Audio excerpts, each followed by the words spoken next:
የሥራ ልምድ። አንድ ሰው ወደ አንድ ዝነኛ ሰዓሊ በመሄድ ስዕል እንዲስልለት ያናግረዋል። ሰዓሊውም በፍጥነት ስሎ ይሰጠዋል።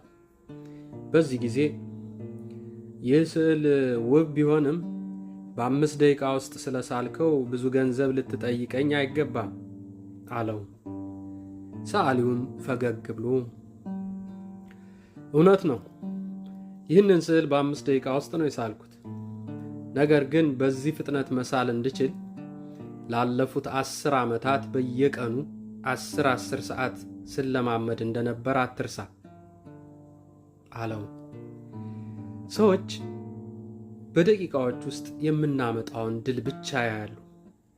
ነገር ግን እዚህ ለመድረስ ከጀርባ ያለውን የዓመታት ድካምና ልምምድ የሚጠይቅ ታታሪነት የሚባል መሰረት መኖሩን አስተውሉ።